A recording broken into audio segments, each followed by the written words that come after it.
Hey, welcome to the Expositors Collective podcast. I'm your host, Mike Neglia, and I have the privilege of introducing you to a new resource. And this resource is the Leadership Collective.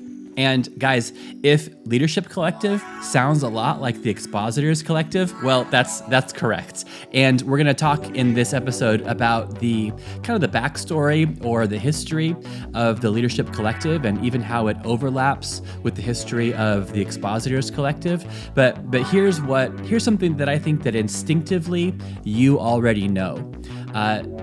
Church leadership involves a whole lot more than just preaching good sermons. And although our preaching ministry is part of our pastoral ministry, it's not the whole thing. And so to that end, the Leadership Collective, it exists to help you to grow, not in teaching and preaching God's word, but in leading teams, in organizing volunteers, in pushing forward on the mission that God has called you and your church or your ministry towards. This is the first episode of the podcast. I was honored to be a guest on the Leadership Collective podcast, and so I'm dropping it in here for you to listen to, hopefully for you to enjoy, and definitely for you to subscribe to. Ted and Rob are great guys. They've been involved in our training weekends in the past, and in the show notes, I'm going to link previous episodes of both their main session talks that they've done for us and also interviews that I was able to do with each of them. So, I've said it before, I want to say it again, make sure you subscribe. It really is a great pairing. If you like this kind of content that we put out, then you also are going to enjoy and benefit from this as well. Okay, I'm going to get out of the way and I'm going to let you listen to the inaugural episode of the Leadership Collective podcast. Hello and welcome to the Leadership Collective podcast, a conversation focusing on the challenges that leaders face in ministry. Each month, we sit down with seasoned ministry leaders to discuss the nuts and bolts of how they've navigated challenges in ministry and the lessons they've learned along the way. I'm Ted Leavenworth, pastor of Reliance Church in Temecula, California. And I'm Rob Salvato, lead pastor at Calvary Vista in Vista, California. We want to set people up for success. And I think we both would agree that pastoral ministry is so much more than just teaching and preaching. And I think there's even got to be a narrow focus to what we do in the expositors. We don't have breakout sessions about how to run a board or how to write bylaws. Right. That's kind of outside of our focus. Although probably everyone who attends our workshops probably should know that kind of stuff too.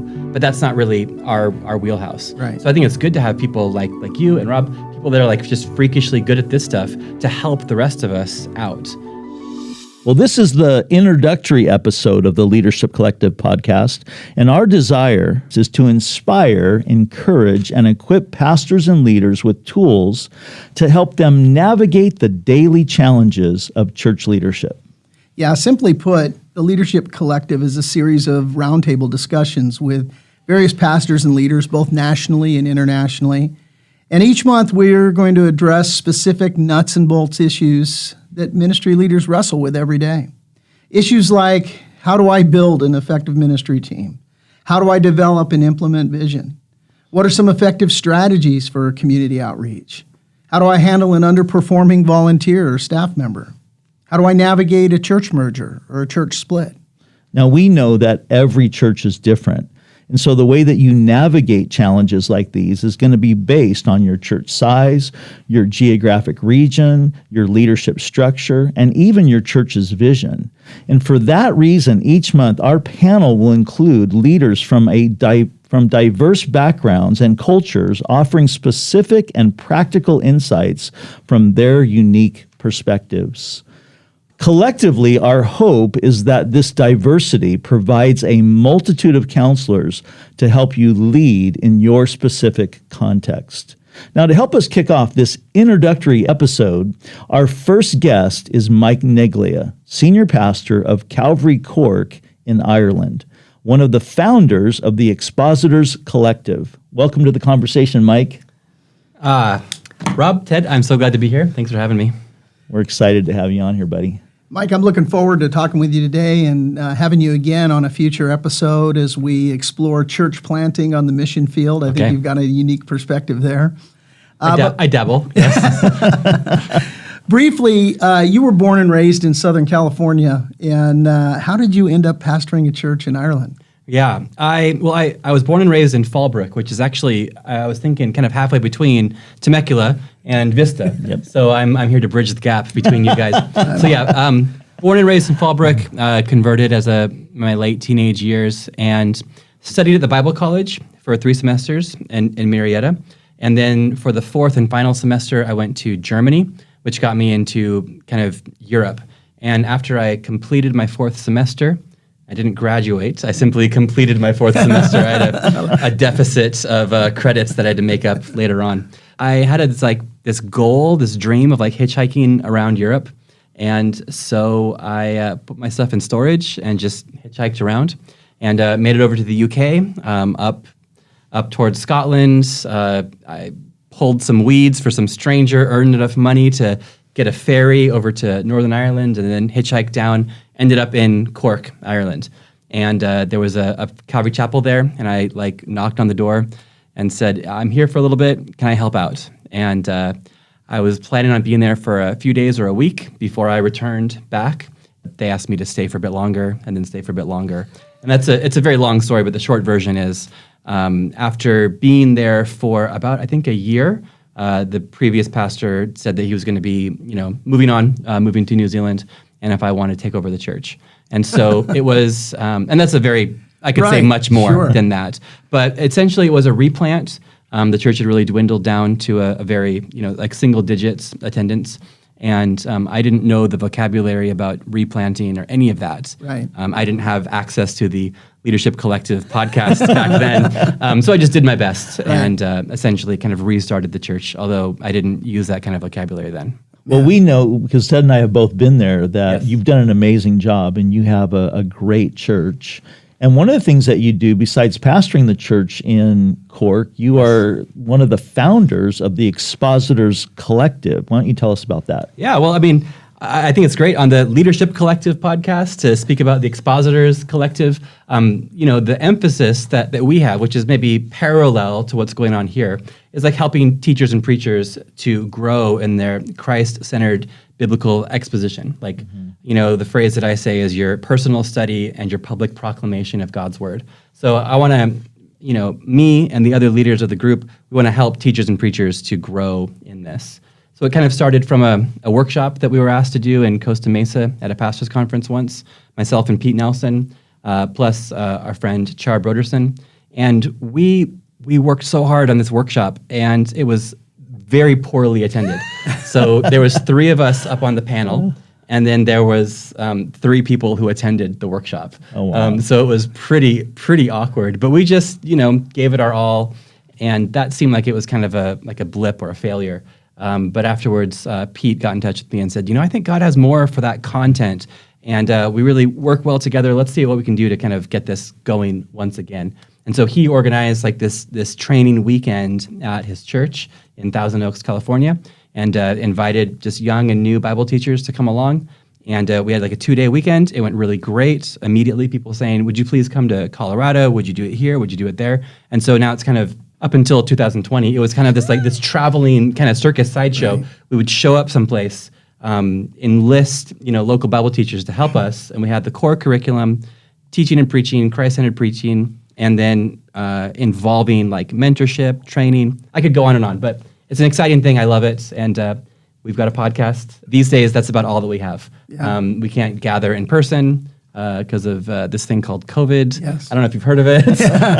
So it shut us down from the traveling. We had all these exciting plans to go further and deeper into Europe and across the U.S. and even further afield. But now we're just a podcast at the moment.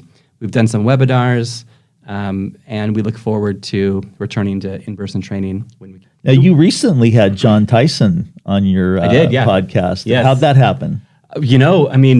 I think the phrase is I slid into his DMs. Just wrote a message on Instagram and just, like it's humiliating. It's embarrassing to put yourself out there and be like, hi, I have this podcast. Would you please, Right. And actually I wrote him once. He didn't even, it said seen, and that was it. And then like a month later, I'm like, I want him on the show so bad. And Right. so I just like swallowed my pride and asked again. And then he said yes. Persistence pays off. Yeah. So I appreciate him as a preacher and teacher so much, and I tried really hard to not come off as like a huge geeky fan. And you can listen to the episode and tell me what you think. You did a great job. That was a great interview. You had mentioned, Mike, your that first gathering for the Expositors Collective, and you guys were gracious enough to invite me to be a part of that. Yeah. And it was a great experience, and loved what was going on there. And I remember pulling you aside at that, and I said to you, Mike, this is phenomenal what you guys are doing. You guys should be doing a leadership collective as well. Do you remember that conversation? Now that you mention it, yes. But I think I probably don't remember it as clearly as you, because like I'm like stressed out, like running everything mode, right? And you're like casual guest, just thinking of ideas. But yes, I now that you mention it, I do remember it. In that case, I'll remind you of what your answer to me was. Oh, really? Case you can't. I can't. I said, you guys need to do a leadership collective, and you said, yeah, you should do it. Really, really. And here we are. And here we are. Right? That is just absolutely incredible. Why do you think this concept of the leadership collective is needed today, and what would you say to young pastors and leaders in that regard? Because I see what you do with the Expositors Collective in a very similar vein, right? And so, like we want to help people that are, let's say, already teaching and preaching or about to. We want them just to succeed as much as they can. We want to like set people up for success, and I think we both would agree that like pastoral ministry is so much more than just teaching and preaching. And I think there's even got to be a narrow focus to what we do in the Expositors. Like we don't have breakout sessions about how to run a board or how to write bylaws. Right. That's kind of outside of our focus, although probably everyone who attends our workshops probably should know that kind of stuff too. But that's not really our wheelhouse. Right. So I think it's good to have people like you and Rob, people that are like just freakishly good at this stuff to help the rest of us out. I think a lot about Ezra and Nehemiah as like two leaders in the Old Testament, and both of them had the same purpose and goal. Like they wanted to see like the glory of God, expressed through the rebuilding of Jerusalem. And you guys don't need to go into the backstory. I'm assuming you and your hearers are vaguely familiar with them. And so Jerusalem lies in ruins, and so Ezra goes. And Ezra goes first, and I don't mean to just like be overly simplified, but Ezra goes there and he like reinstitutes worship. He gets like the sacrifices going, he gets like the priests consecrated, and like they're honoring God, they're worshiping God once more. And I kind of feel like Ezra, where he's like, yeah, good job. We're worshiping God, we're orthodox, we're theological once more, like we're praising the Lord. And then like maybe a little bit later, Nehemiah comes and visits, and he sees it differently. He sees the walls are broken down, like the city streets like are not safe. And then he, filled with the same Holy Spirit, he goes there to make sure that like the systems and the structure and the walls are rebuilt. And I think that's kind of, I see different pastors and leaders. I see younger leaders especially more towards like the Ezra mindset. I know that's me. Like, let's just get let's teach classes on systematic theology. That's their deepest need. Yeah, maybe. And also the need is for like healthy churches to not just have good preaching and theology up front, but also to have, systems of care and accountability. There needs to be like, child care and like proper safety protocols. All those things are important. And I think what I'm prone towards, and maybe people like me are prone towards like just the Ezra ministry, just the preaching and teaching. And there's also the Nehemiah, the systems and structures that are needed as well. The care for one another, the care for like the whole church. And that's where I think you guys are going to fit a vital need. I love that. I love that example of Nehemiah and Ezra. I think that's a really perfect example of, both needs in the church. And I think I thought of it myself. I didn't read that anywhere. I think that's like my one unique insight. Yeah. So I'm glad to hear you say that, because I didn't rip that off from somebody. Okay, I loved it. It was so good. So good. That's amazing. And, When I started in pastoral ministry, I had some amazing mentors, guys like John Corson, Brian Broderson, Richard Semino, guys that I could call and just say, hey, this is what I'm thinking. What do you think? That was very, very helpful for me in starting out. But now I've been a lead pastor for over 30 years. Wow.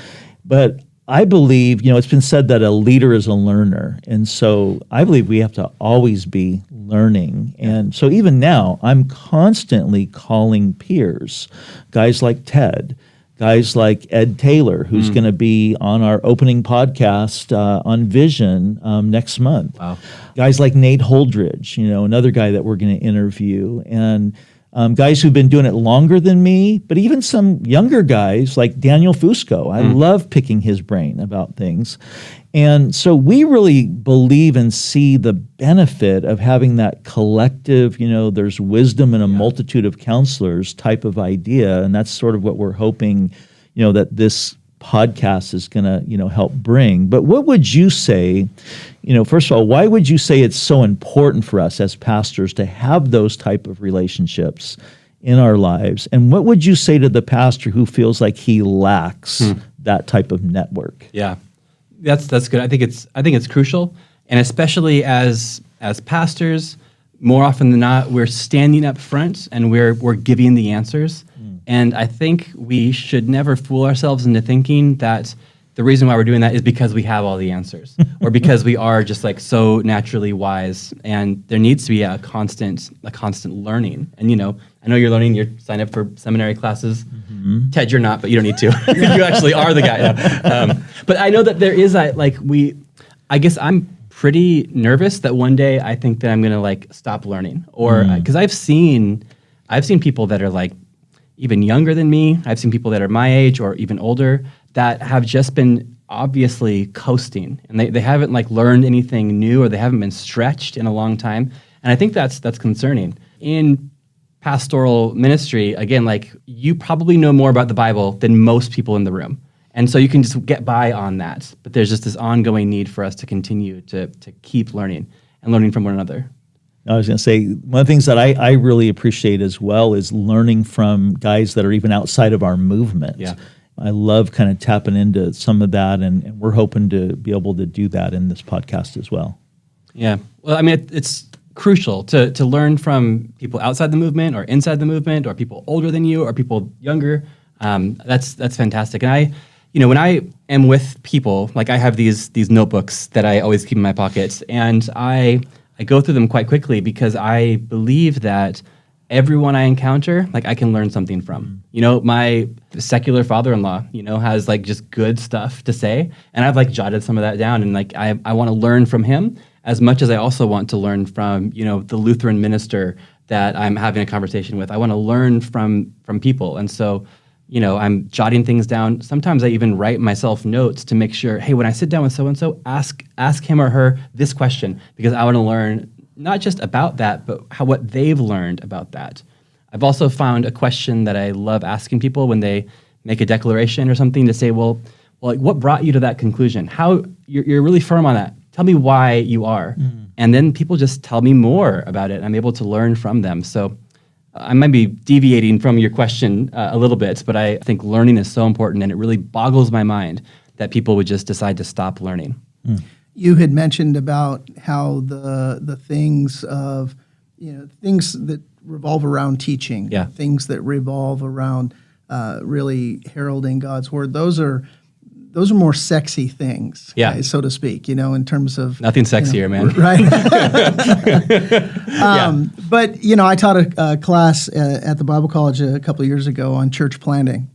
And I took a different tact with these guys, because everybody wanted to talk about preaching the word and all of those, to use that same term, the sexier aspects of ministry. I had horror stories to tell these guys of guys that were rock star teachers that went out to plant their churches and completely ignored so many fundamental things. Their ministries never got off the ground. And so I started taking these guys through things like bylaws. And Rob, you could, I'm sure, tell horror stories of guys that have had train wreck bylaws, for that matter, sometimes train wreck boards, and it just completely torpedoes their ministries and causes them all kinds of grief. And there's things that they learn by the burnt finger that they wish they would have learned. Right. Yep. But man, when I started teaching that class about what was the difference between healthy bylaws and train wreck bylaws, it was like watching paint dry for these guys. They just, and it's sometimes when you talk about these kind of nuts and bolt leadership advice, it's kind of like pre-marriage counseling. Where you can sit down with a couple and you talk to them and you give them this counsel, and from experience, this is important. You should tune into this kind of thing. But, a lot of times, even though it's very practical advice, people just don't get it until they're in it or until they've stepped in it, kind of, so to speak. So how can leaders get the most out of the practical advice they receive? You'd mentioned you carry around your notebook, but how does that go from, man, that was good, I'm writing it down. How do you personally translate it into putting feet on these things?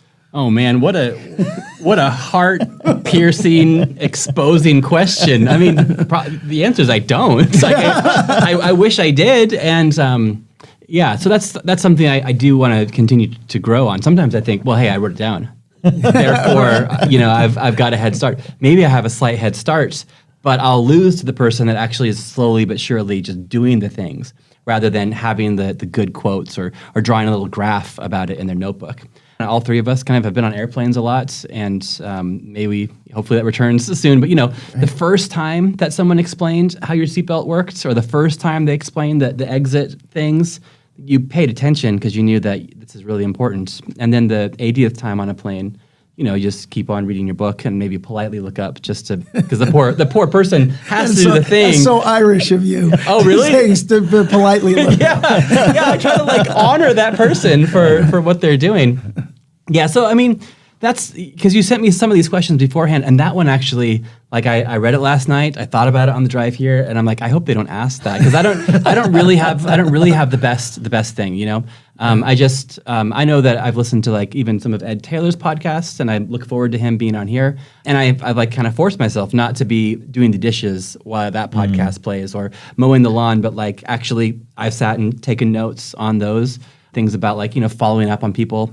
And, I remember sitting down somewhere, taking notes on following up on conversations, not just speaking to somebody and saying, hey, yeah, I'll pray about that, or we'll get in touch, but to actually follow through. Mm-hmm. And so I've, made a phone call immediately afterwards to somebody, and it wasn't a huge deal. It was just hey, man, we talked about this last Sunday. I want you to know I have been praying for you. And then just made a little bit of a further contact. So that was me just taking something I heard and then putting steps on it. I wish I did that to everything. Yeah. I don't. I'm here as a fellow learner.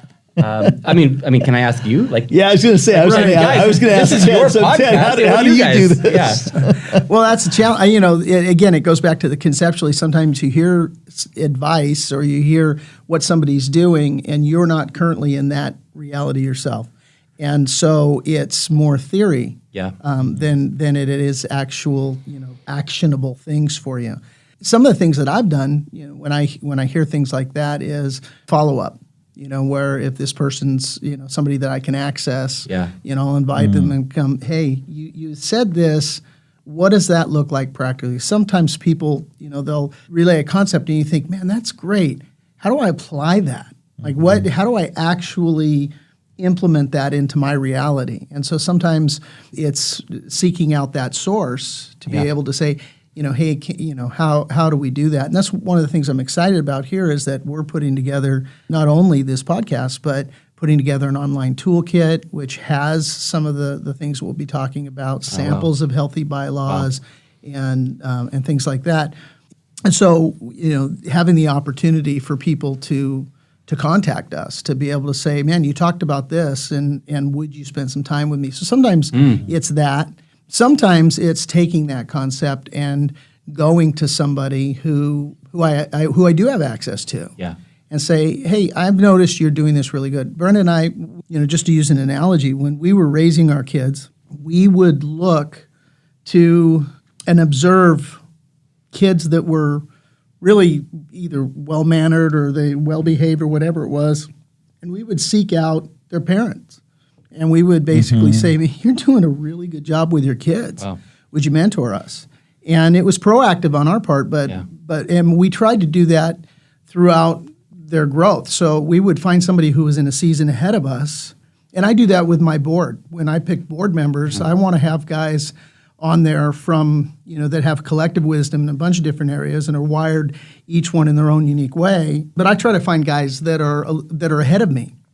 That, it's not their first rodeo, and we get together, we can talk through, and, ministry is the Lord, so often doing a new thing, and we don't just want to be pragmatic all the time in how we do. Sometimes it is pragmatic that you say, okay, this is what we've done, and this is why we did it, and there's a lot of wisdom in that, and so you can just implement that. Other times, because somebody did that in their organization, doesn't mean it's really going to fit in your organization, or that the Lord wants it to fit in your organization. So, but anyway, going back to finish my illustration, Brenda and I would seek out parents who were in a different season, and we would say, hey, you're ahead of us, and how did you raise your kids? So, that's a couple of ways we do. Yeah, Denise and I, we do the same thing with pastors and his wife. When we would see a pastor and his wife who were balancing marriage and ministry well, we do the exact same thing. We'd call them, hey, can we go to dinner? And we would just ask them, how are you navigating this?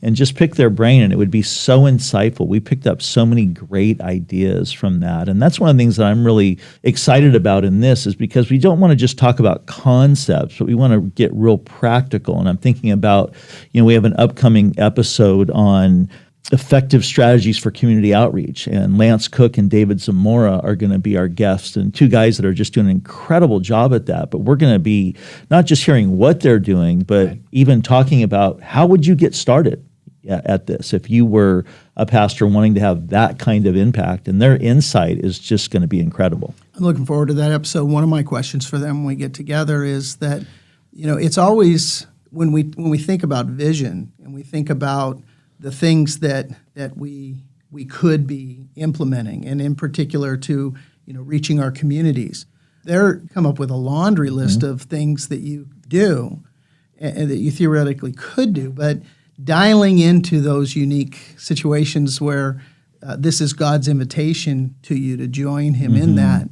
That's not always as easy as it sounds. So I'm looking forward to asking them about that, and how do you discern, the difference and so on. So that'll be love that. That's great. I'm excited to hear you have David Zamora coming. I actually have just reached out to him about interviewing him for my podcast as well. And it's kind of funny because I've noticed, and maybe you can agree with this or not, like there's like a lot of great leaders that aren't really great expositors. And then there's a lot of great expositors that aren't really great leaders. Yeah. And when you find somebody who's both of those, that really is exciting. He is one. I know. He is one of those guys. And when you get him, make sure, if you have the time, to have him share a little bit about his testimony. Shameless plug here. I just had him on this guy, wow. on my podcast, The Basics of Life Conversations, and he shared his testimony. It blew my mind. It absolutely, it's things I didn't even know. It absolutely blew my mind. fantastic. I'll do that. Mike, it's been wonderful having you on the program today. Just to really enjoy It's a real treat. spending time with you again.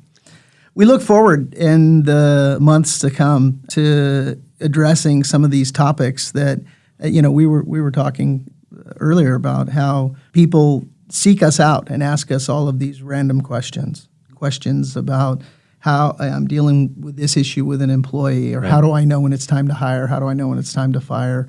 Things like that, and things that we've, unfortunately, or fortunately, depending on how you look at it, we've been through all the time. Mm-hmm. So we're looking forward to the months to come as we dig into these pressing issues and really unpack them and give people some practical wisdom from guys that have been, in the trenches. There's no teacher like the burnt finger. Yeah. So much of this stuff, I experience them and think, I wish I had a class on that in Bible college, or I wish, seminary addressed this. And oftentimes it doesn't, maybe because that's not the job to address these things. But it's great that I've been able to reach out to you both, or mostly to you, Ted, to be honest, to ask for these types of things. So thank you for putting this out there for people like me that are encountering these issues, scrolling through our minds to be like, well, have I ever encountered this before? Have I ever dealt with a board issue? Well, no, I haven't. I know someone who has. So thanks for kind of putting that out there. Yeah, it's a pleasure. And Rob, you had mentioned this, that we have,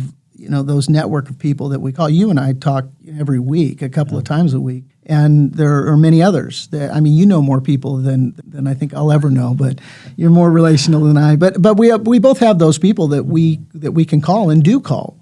But not everybody either has that, and so we really, truly, you, the listener, we want to be available to you. And so our intention is to give you not only the information that you need, but to give you specific direction to say, I've got some people that I can call. Yeah. I don't know who I could talk to about this. Oh, I've got some guys that are available to me. And so we'll put some links and so on in the show notes. But Rob, any final thoughts? Well, one of the things I'm really excited about in these conversations is I remember the first few times that as a pastor, I went through some really difficult things and then finding out there was somebody else who'd been through that. And being able to talk to them and hear and know, oh man, I'm not alone, or I'm not the only one that this has happened to, and that sort of thing. And I'm looking forward to being able to even, talk about some of those type of things from, some men who have gone before us. And so I'm really hoping that even for the guys who feel like they don't have much of a network, that this could maybe be the start of that network for them, and them just getting to be, have the opportunity through the podcast to be encouraged and inspired and equipped as they seek to lead their church in these, difficult times that we're leading in right now. And Mike, I also want to just thank you so much for being with us today. And that's going to wrap up this episode, our introductory episode. We're looking forward to our next conversation. God bless you.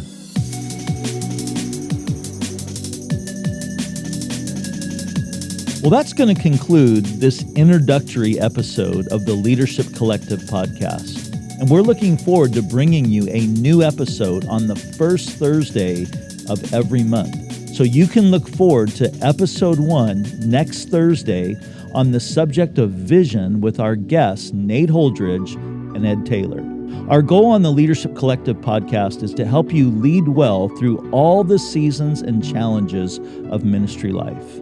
I'm Rob Salvato. I'm Ted Leavenworth. And we look forward to being with you next time on the Leadership Collective. Hello, this is Pastor Eric Cartier from Rocky Mountain Calvary. I want to invite you to come join us for the Expositors Collective in September. We're hosting it here in Colorado Springs. It's a beautiful setting right by the mountains, but more importantly, this is a great time to be able to get equipped to teach God's Word. What I love most about the Expositors Collective is its focus on young people. For God to really raise up the next generation to communicate God's Word. We've never needed God's truth more than now. So if you're thinking about coming, consider yourself invited. We'd love to have you. It's going to be a great time.